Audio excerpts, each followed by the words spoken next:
দর্শক, 1 বছর বয়সের বাচ্চার জন্য একটা প্যান্ট কাটিং এবং সেলাই আপনাদেরকে দেখাবো। দর্শক, এই প্যান্টটি কাটিং করার জন্য আমি ছোট্ট একটা কাপড়ের টুকরা নিয়েছি। দেখেন, একদম সহজভাবে একদম সামান্য একটু কাপড় দিয়ে কিভাবে এই প্যান্টটি আমি তৈরি করব। দর্শক, এই প্যান্টটি তৈরি করব 1 বছর বয়সের বাচ্চার জন্য। উপরে সেলাইয়ের জন্য 1 ইঞ্চি পরিমাণে কাপড় রাখলাম, সেখান থেকে 3 ইঞ্চিতে একটা মার্ক করে দেখেন হাইয়ের এই জায়গাটায় আমি 1.5 ইঞ্চি কাপড় রাখলাম, অর্থাৎ ভাঁজটা খোলার পরে 3 ইঞ্চি হয়ে যাবে। দর্শক, এখন এই রাউন্ড অনুযায়ী এটাকে কাটিং করে নিতে হবে।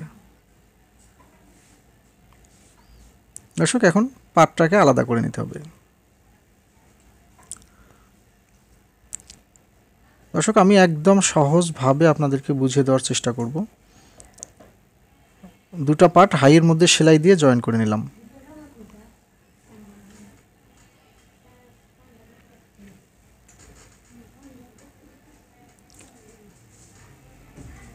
এভাবে জয়েন করে নেওয়ার পরে দেখেন এই রাউন্ড যে জায়গাটা আছে এটাকে চিকন করে হ্যাম করে নিতে হবে।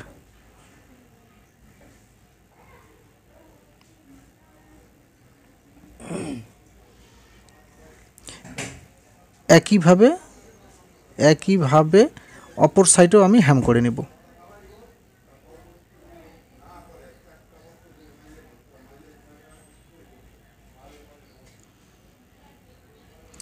দর্শক, এভাবে হ্যাম করে নেওয়ার পরে এই পায়ের এই অংশে আমি লেস লাগিয়ে নেব। দেখেন, আমি সাদা কালারের লেস লাগিয়ে নিয়েছি। আপনারা আপনাদের কাপড়ের কালার অনুযায়ী ম্যাচিং করে লেস লাগিয়ে নিতে পারেন।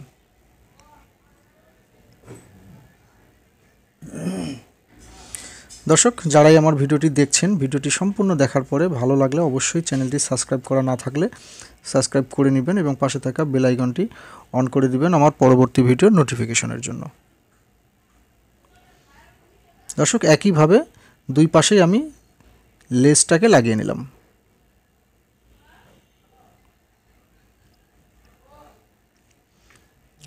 দর্শক, লেসটা লাগানো হয়ে গেলে এখন দেখেন আমি এইভাবে দুই পাশে যে জয়েন্টটা আছে দুই পাশের জয়েন্টটা দিয়ে নেব।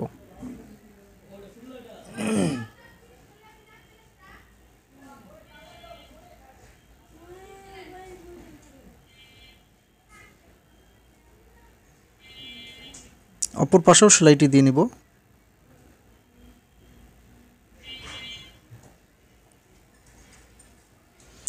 দর্শক, নিজেরা ঘরে বসেই নিজেদের বাচ্চার জন্য এই প্যান্টগুলো তৈরি করতে পারেন, কারণ গরমের সময় এই প্যান্টগুলো অত্যন্ত আরামদায়ক হয়ে থাকে।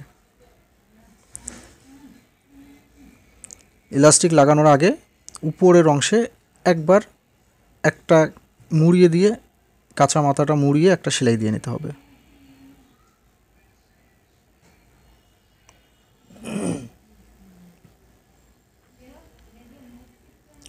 দর্শক, মুড়িয়ে সেলাই দেওয়ার পরে এলাস্টিকটা আপনি আপনার বাচ্চার কোমরের মাপ অনুযায়ী, কারণ ছোট বাচ্চাদের অনেক স্বাস্থ্য অনেক সময় বেশি হয়ে থাকে, কম হয়ে থাকে, সেটা আন্দাজ করে এই ইলাস্টিকটি নিয়ে নেবেন। এরপরে ইলাস্টিকের একটা মাথা মেশিনে সেলাই দিয়ে নিতে হবে। দর্শক, এরপরে দেখেন ইলাস্টিকটাকে ঠিক এইভাবে মুড়িয়ে সেলাইটি দিয়ে নিতে হবে। ইলাস্টিকটি দেখেন এইভাবে ধরতে হবে, ধরে এইভাবে কাপড়টাকে টান দিয়ে ইলাস্টিকটা যেন টান থাকে সেইভাবে এটাকে লাগিয়ে নিতে হবে।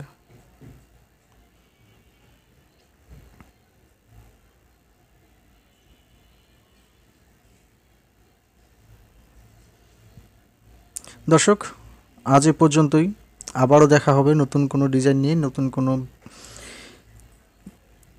ভিডিওতে। সে পর্যন্ত ভালো থাকবেন, সুস্থ থাকবেন, নিজের প্রতি খেয়াল রাখবেন। আল্লাহ হাফেজ। ধন্যবাদ সবাইকে।